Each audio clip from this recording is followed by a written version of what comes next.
I couldn't stop staring at Olivia as she laughed across the restaurant table. "You always make everything sound so dramatic," she said, brushing a strand of hair behind her ear. "I'm just being honest," I replied, smiling. "I mean, we're engaged. That's not exactly small news." She leaned closer, her eyes sparkling. "I know. I still can't believe this is real." I reached across and held her hand. "It's real, Olivia. I promise. I've never been happier." She squeezed my hand. "Me too."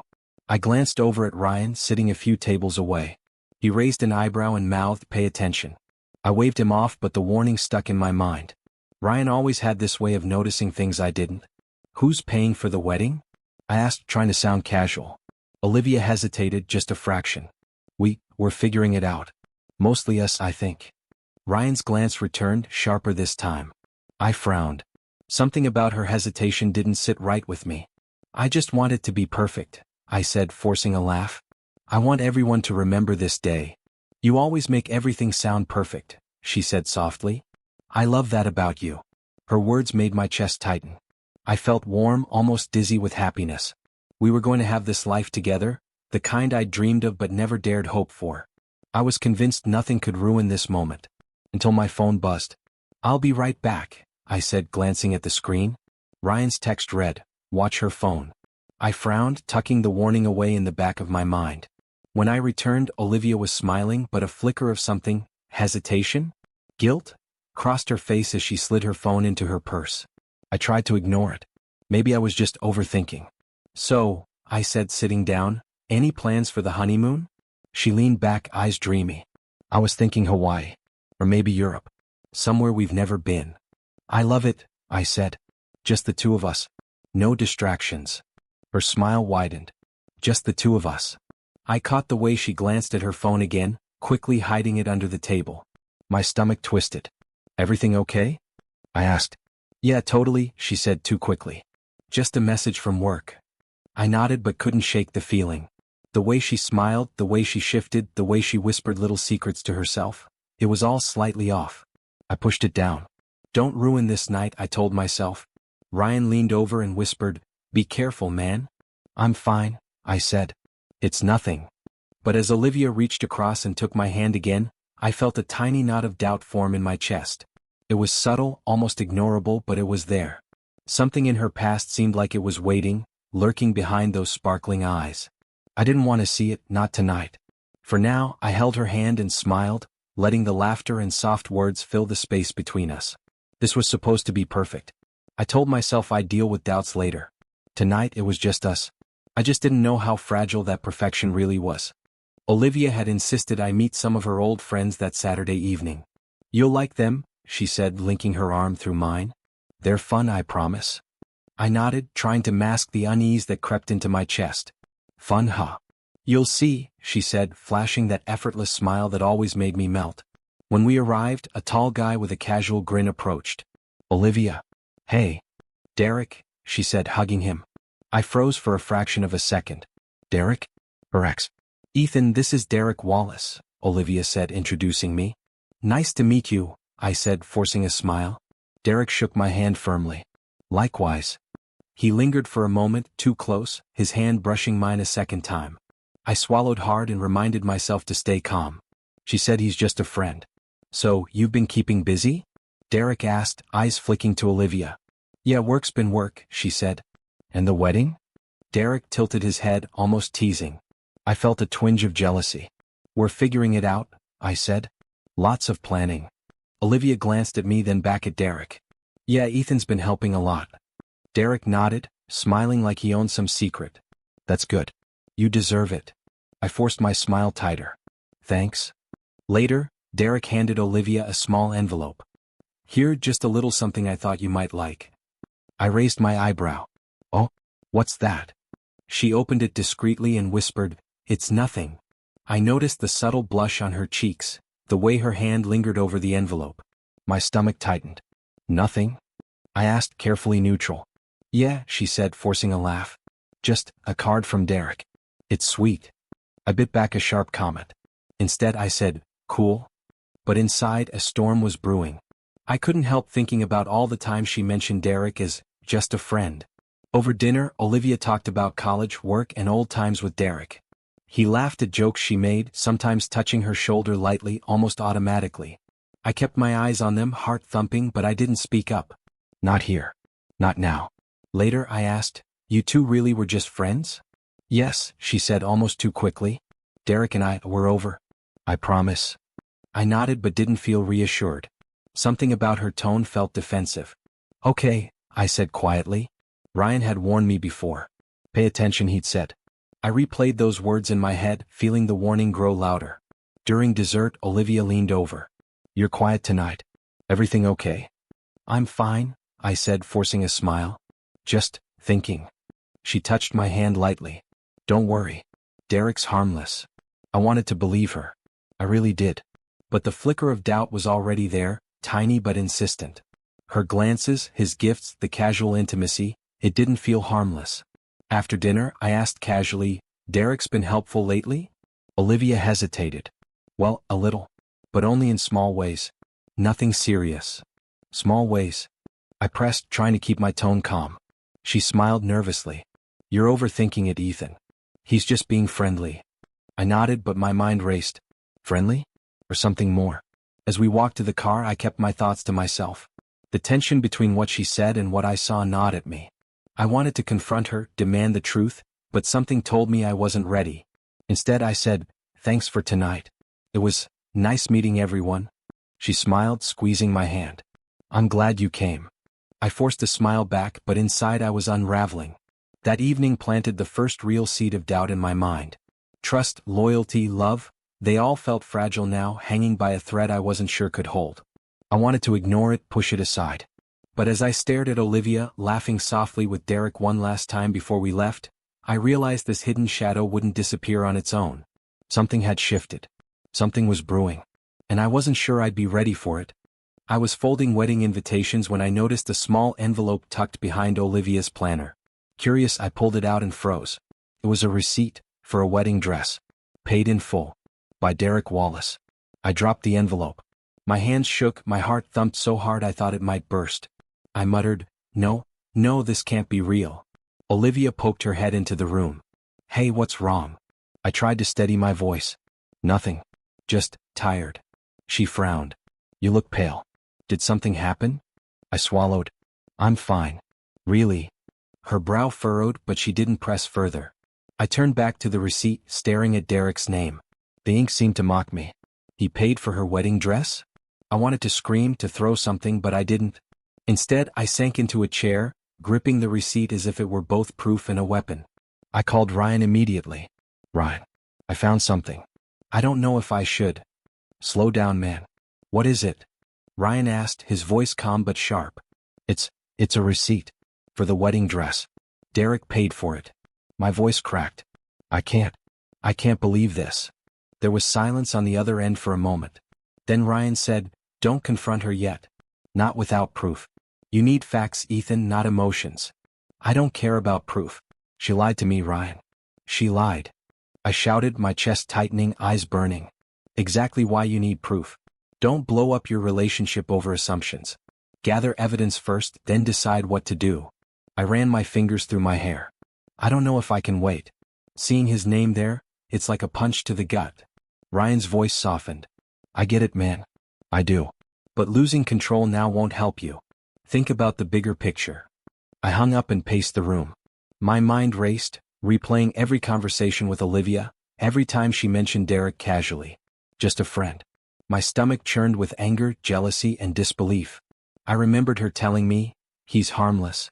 Don't worry about Derek." Harmless. I laughed bitterly. The word felt hollow, mocking me. I thought about confronting her directly. "Olivia, why did Derek pay for your dress?" I rehearsed the words in my head. But every time I imagined her calm, smiling face, I realized I might lose control, say things I couldn't take back.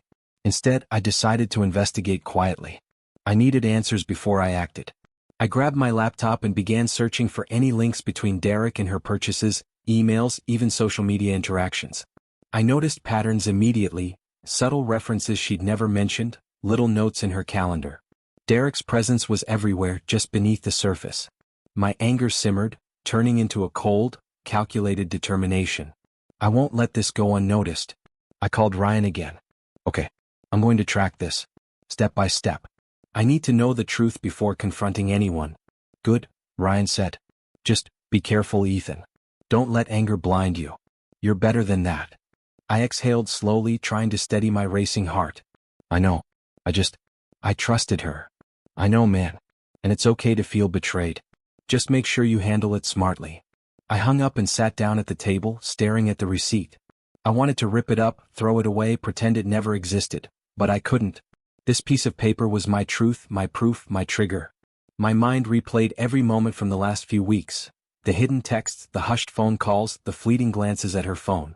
I realized how much I had ignored, how many signs I had brushed off because I wanted to believe her. I clenched my fist. I can't trust her yet. Not fully. Not until I know everything. I made a silent vow. I would follow the trail, gather evidence, and understand Derek's role in this before I confronted Olivia. I wasn't ready for answers, but I was ready to dig. I glanced at her smiling in the next room, completely unaware of the storm inside me. My chest ached with heartbreak and rage, but I forced myself to remain calm. I had to. I wouldn't let anger ruin me, or the truth slip away. This was just the beginning. I would find out everything. I started keeping my distance, at least enough to notice the little things. Olivia would glance at her phone and hide the screen when I came near. Messages popped up with names I didn't know, emails she opened quickly, and small smiles she tried to disguise. I felt my stomach twist every time. One afternoon, I ran into Mia Lawson, Olivia's close friend, at a coffee shop. She waved when she saw me. Ethan. Hey, I didn't know you were around. Just grabbing coffee, I said. I hesitated, then asked, You know Derek, right? Mia tilted her head. Yeah, Olivia's old friend, ex, I guess. Why? Ex. I pressed. Are they close? Mia shrugged. I mean, yeah. He's always helping her out. She leans on him sometimes. It's harmless, really? Helping how? I asked, trying to keep my voice steady. Money sometimes, advice, gifts, small stuff, nothing serious. Olivia handles most things herself. I nodded slowly, but my gut twisted. Small stuff he pays for? Thanks, I muttered, leaving the shop, but Mia's words lingered. Derek's name kept echoing in my mind. Back home, I confronted Olivia as calmly as I could. I ran into Mia today. She mentioned Derek helps you sometimes? She froze. Yeah, he's just a friend. I tried to keep my voice steady, but it shook. A friend who pays for your dress and gives gifts? A friend who you talk to in secret. Her lips pressed together, eyes darting. Ethan, it's not like that. I told you he's harmless. Harmless. I repeated, bitterness lacing my tone. Olivia, I found the receipt. Derek paid for your wedding dress. How is that harmless? Her eyes widened, then narrowed. You went through my stuff? I had to know the truth, I said, anger rising. You keep secrets from me, Olivia. Every little message, every little call, it's building a wall between us. She shook her head. It's not what you think. I didn't want to hurt you. Derek helped me because I trusted him. That's all. Trusted him? I whispered, my voice trembling. Do you even hear yourself? She took a step closer. Ethan, please. You don't understand. I'm trying to protect you from everything. From complications, from drama. I didn't want this to get messy. But it already is messy, I snapped, clenching my fists. You lied to me. Every time you said he was just a friend, you were hiding the truth. How can I trust you now? Olivia's eyes filled with tears. I didn't mean to hurt you. I swear. I sank onto the couch, feeling hollow. Do you even realize what this does to me? To us? I've been planning a life with you, believing every word. She knelt beside me. Ethan, please. I love you. I never stopped loving you. Derek, he's in the past. He's just someone who helped me before you came along. That's all. I promise. Her words should have comforted me. They didn't. Every syllable felt rehearsed, defensive. I wanted to scream, to throw things, to demand the truth until she broke, but something inside me stopped.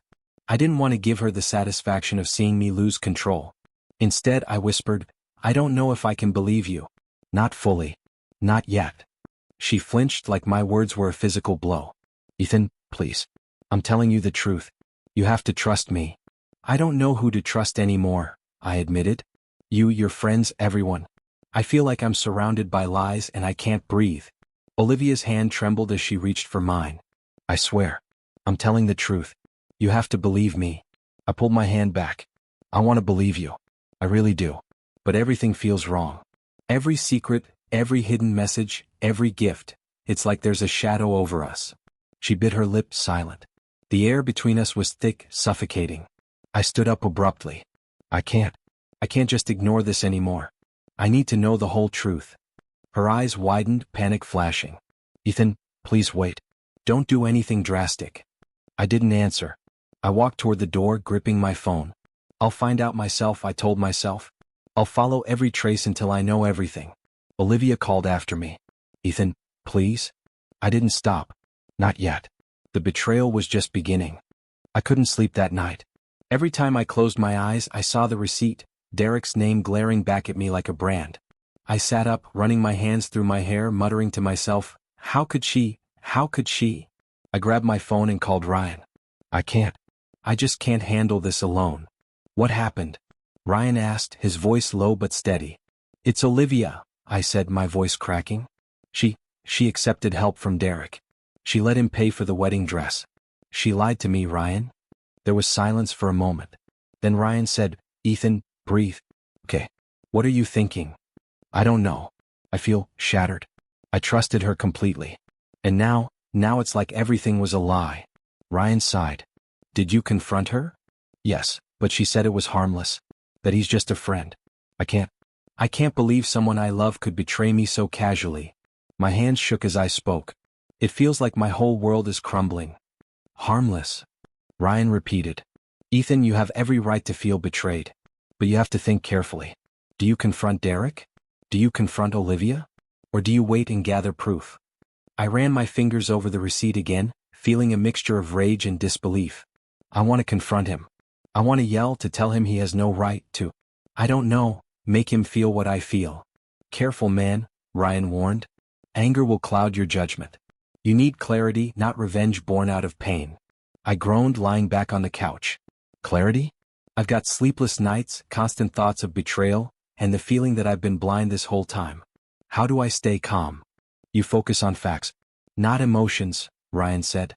Trust me. Act when you have the evidence, not just the hurt. I ran through every interaction I'd had with Olivia.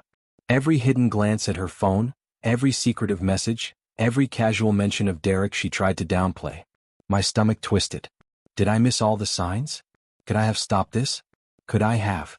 Stop torturing yourself, Ryan interrupted. It's not your fault. People hide things. Some lies aren't even meant to hurt, they're just selfish, sometimes careless. You can't control someone else's actions. I sat up, shaking my head. It doesn't feel selfish. Feels like betrayal. Like someone I trusted completely just put my trust in the trash. Ryan's voice softened. I know, Ethan. And it hurts. But think about your options. You can confront Derek now, risk everything, or you can wait. Let karma play its part, let them unravel on their own. You don't need to destroy yourself in the process. I ran my hands over my face, breathing heavily. I don't know if I can wait. I want answers, Ryan. I want them now. But I also don't want to ruin everything with rash decisions. You won't, Ryan said firmly. Not if you stay smart. Let your actions be deliberate. Think through every step. Don't act on impulse. I glanced at the clock. 3:17 a.m. The apartment was silent except for my own ragged breathing. I felt trapped in my own mind, spiraling through anger, heartbreak, disbelief. She said it was harmless. But is anything she does harmless when it involves him? Exactly, Ryan said. You need to decide your next move carefully. Don't let her or him control your emotions. I clenched the receipt tightly, imagining Derek's smug face, imagining Olivia's gentle smile that had fooled me for months. Rage surged, then subsided, replaced by icy resolve. I'm done feeling powerless, I muttered. I need to know everything. I can't trust her entirely, not yet. And I can't let him get away with this. Good, Ryan said.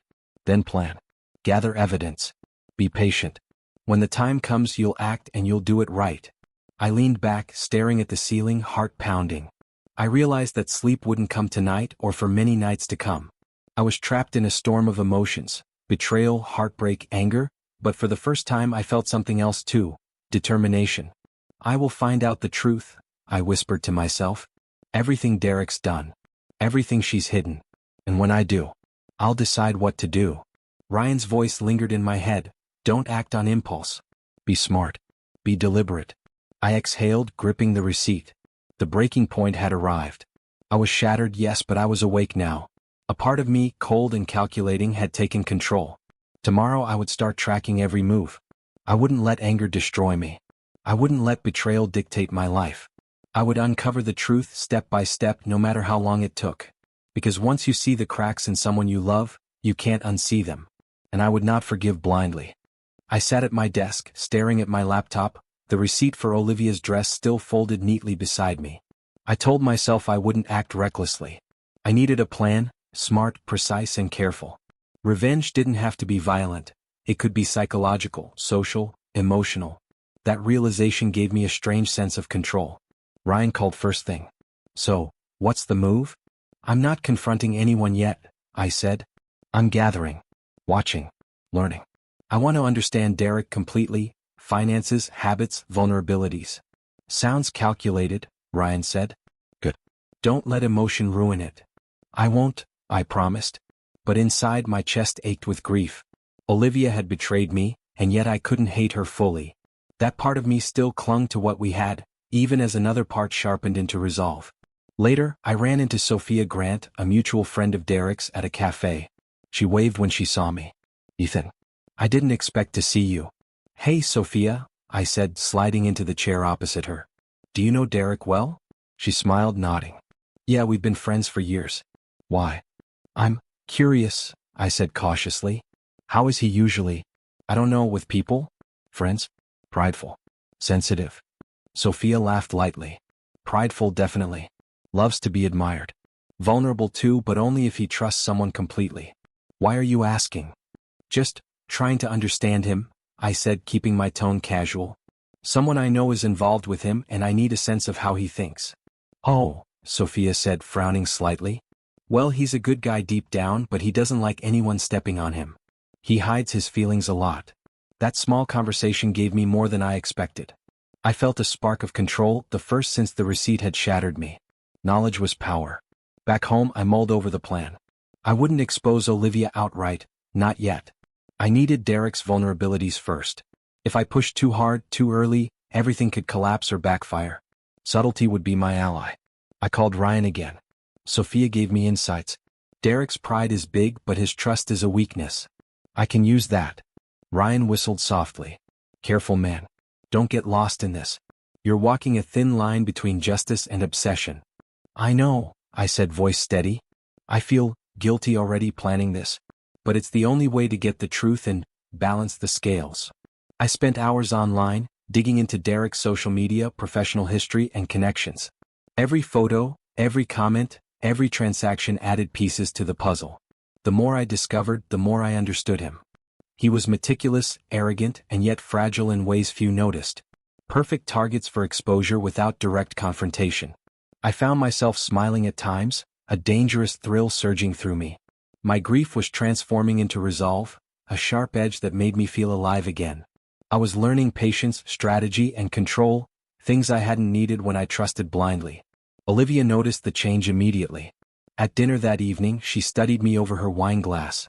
You've changed, she said carefully. I raised my eyebrows, masking my internal calculations. Have I? Yes. You're quieter. More serious. Something's different, she said, a flicker of concern in her eyes. Maybe I'm just thinking more, I said softly, careful not to reveal my plan. It's been a lot to process. She nodded, but her fingers trembled slightly as she set down her glass. I hope you're not upset with me. I forced a casual smile. Upset? No. Just aware. I could see the subtle fear in her eyes. She wasn't fully aware of what I knew, but she sensed the shift.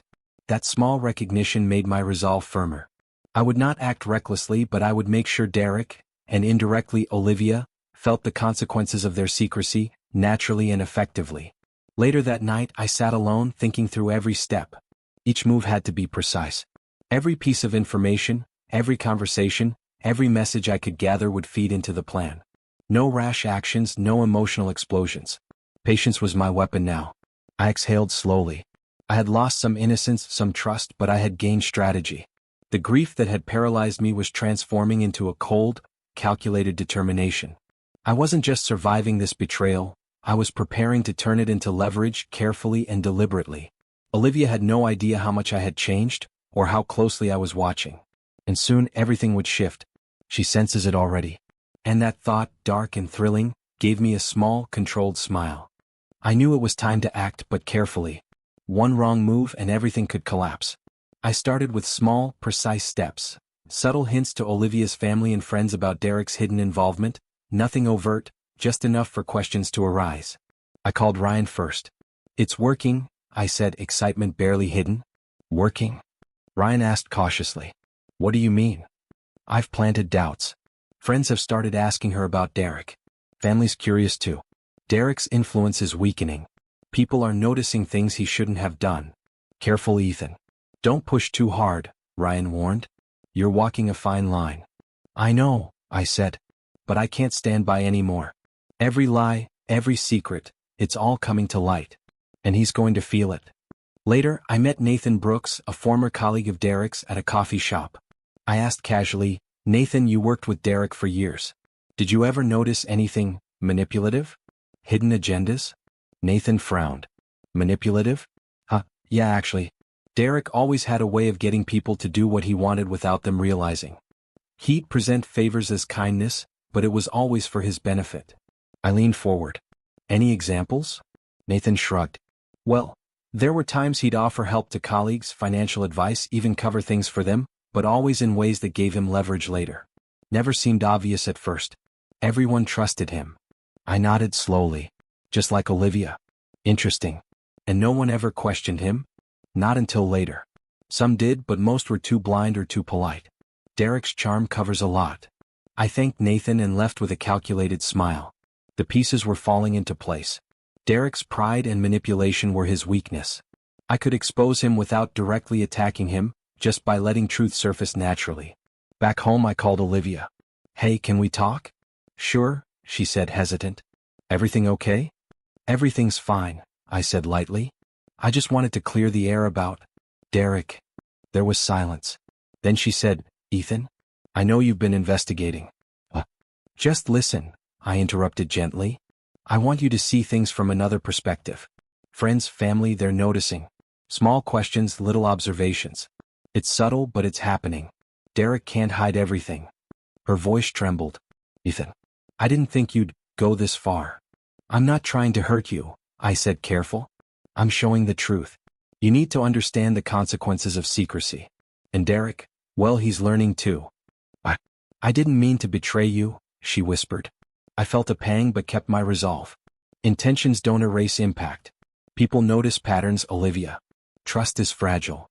Over the next few days, messages from her family and friends started coming to me. "Ethan, have you noticed Derek's influence?" one cousin asked. Another text read, "We're questioning some things he's done around Olivia." I smiled quietly to myself. Karma was in motion. Derek began to feel social pressure.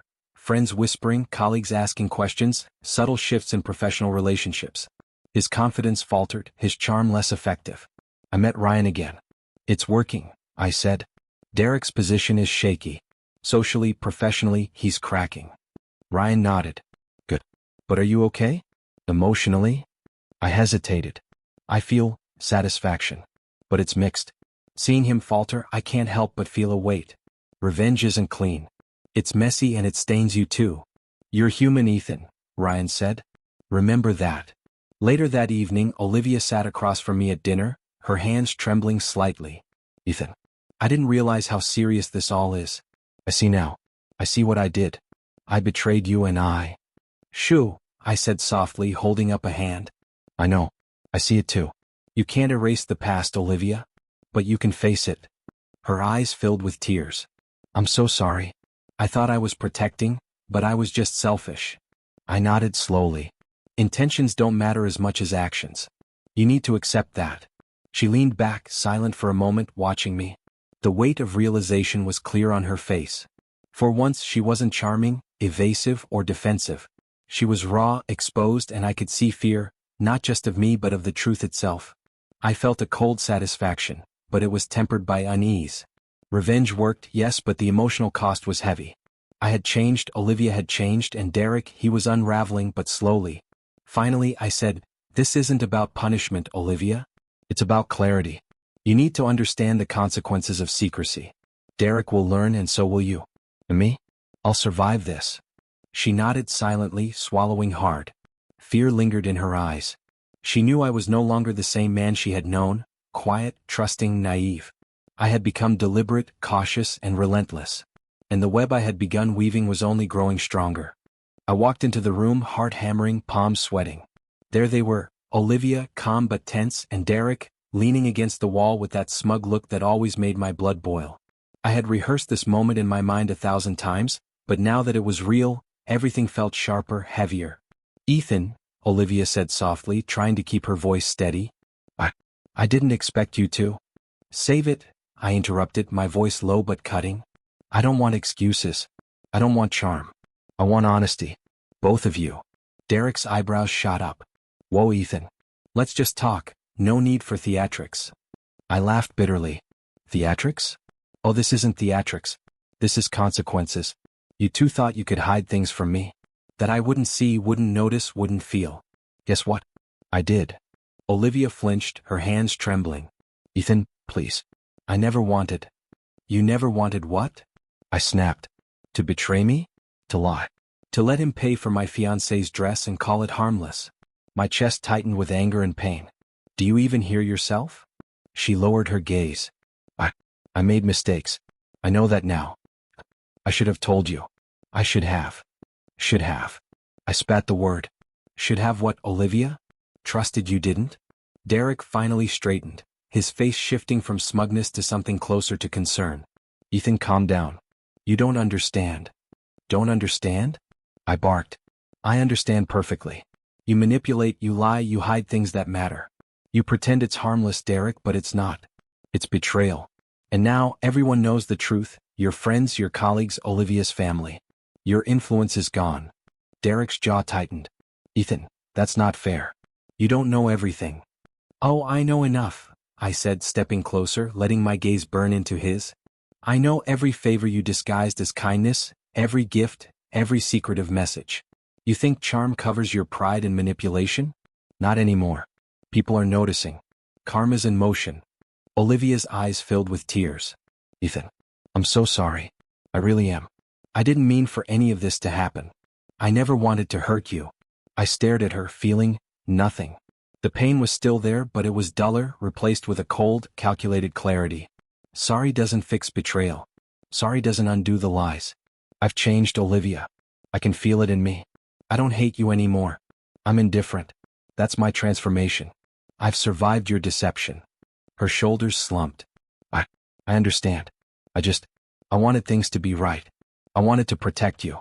I thought I was doing the right thing." "Protect me?" I scoffed. "You protected your secrets, not me. There's a difference."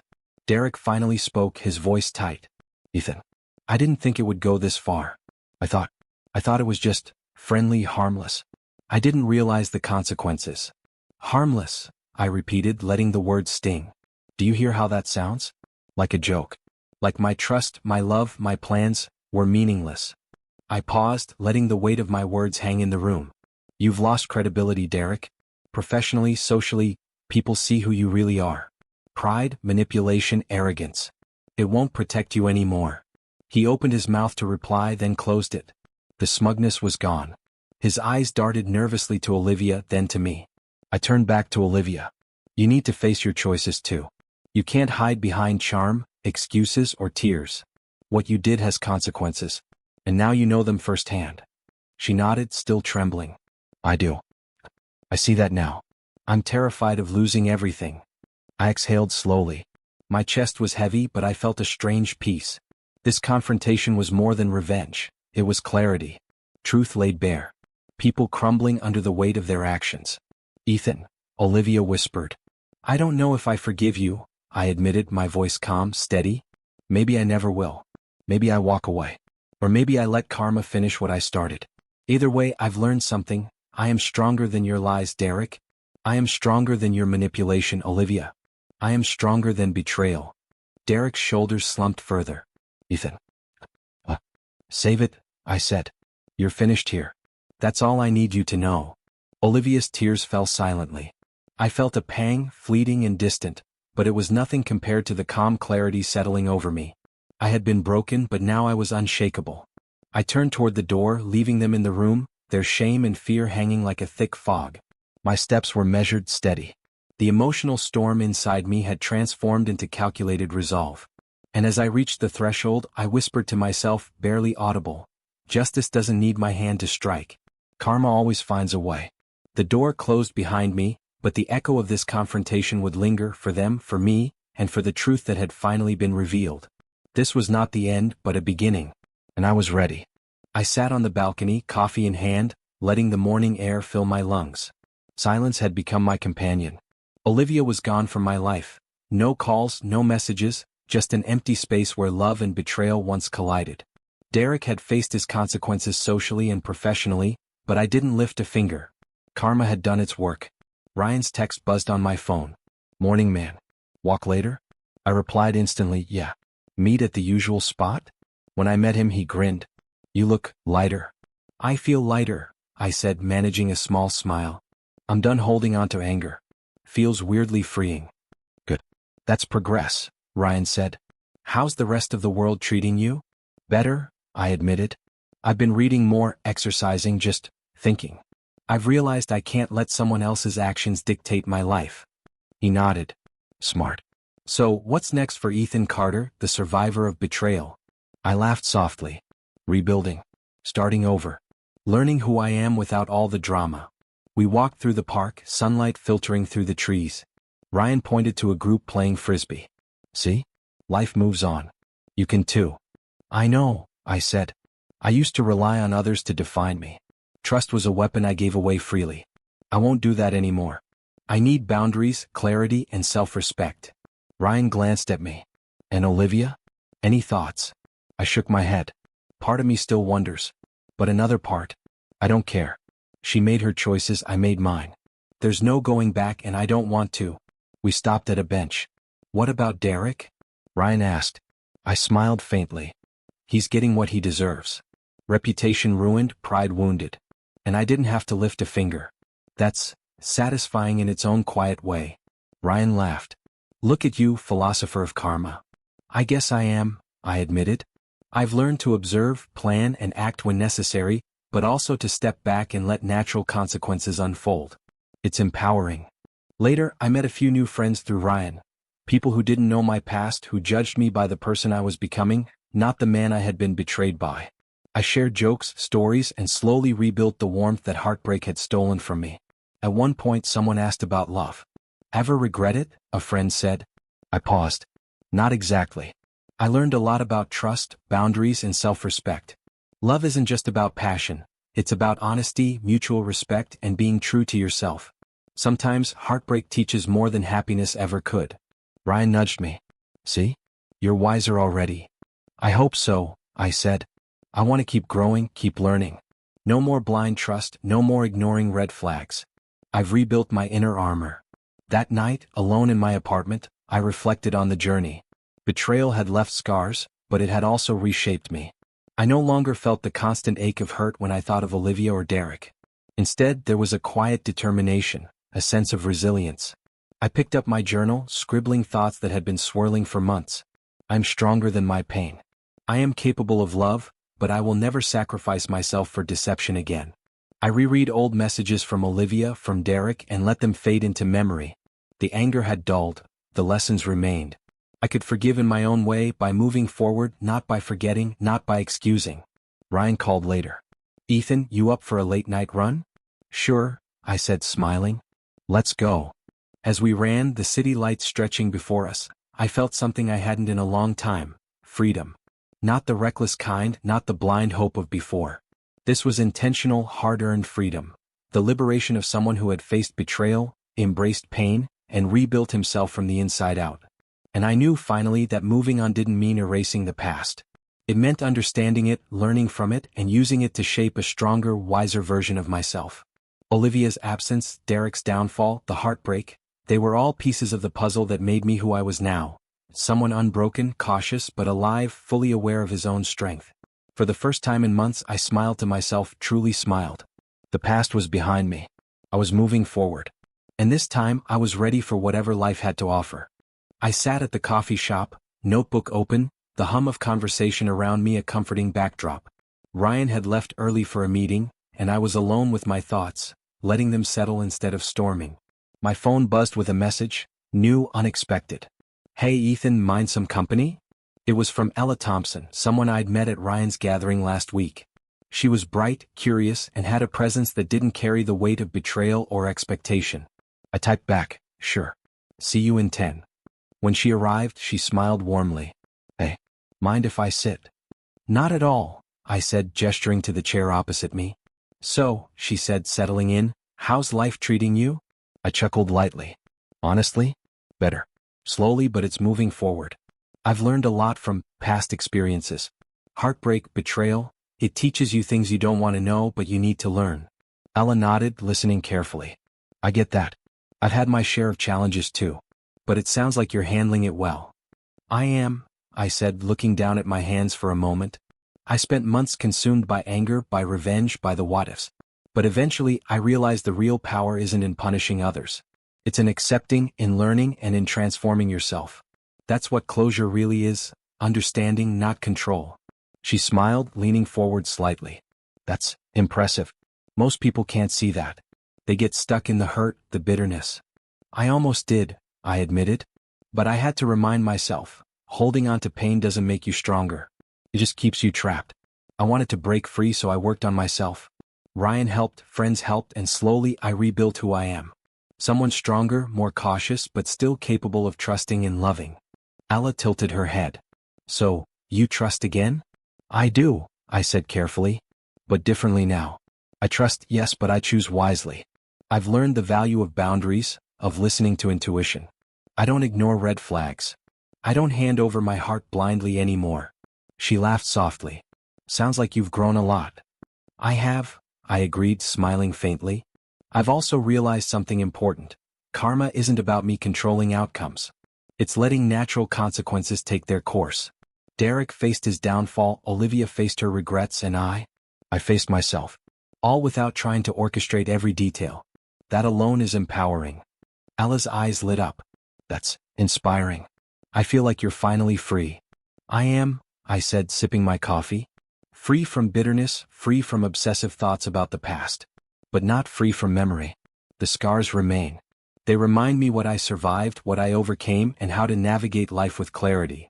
She nodded slowly. "And now, what's next for you?" I smiled, letting the warmth of the conversation settle in. "I focus on growth, on living fully. I invest in people who uplift me, projects that challenge me, experiences that enrich me. I want to feel life, not just survive it. I'm open to new connections. Not blind ones, but meaningful ones." Ella smiled, her presence a quiet reassurance. "I think you're ready for that. You've done the hard work." "I hope so," I said. "I want to keep learning, but now with joy, not just pain. I don't want the past to define me. It informs me, yes, but it doesn't control me anymore." She reached across the table, resting her hand lightly near mine. "It's nice seeing someone embrace life like that. You deserve it." "Thanks," I said softly. "And I mean that. It's strange, after so much hurt I feel calm. Powerful even. Not because I hurt others or sought revenge, but because I reclaimed myself. That's true strength." Ella's smile lingered. "That's beautiful. And I'm glad you're letting yourself live again." I looked out the window, the city buzzing quietly beyond the glass. Life was moving forward. I had scars, yes, but they were lessons, not chains. I had learned to face betrayal, to accept karma, and to rise stronger. "And you," I said, turning back to Ella, "are a reminder that new beginnings exist even after the darkest chapters. I'm ready for them now." She grinned. "I'll hold you to that." I laughed softly, feeling the tension in my chest ease. The past had shaped me, but it no longer ruled me. I had closure, not through vengeance, but through acceptance, understanding, and self-transformation. And as we continued talking, I realized, life moves forward, scars intact, lessons remembered, and strength firmly in place. I am ready.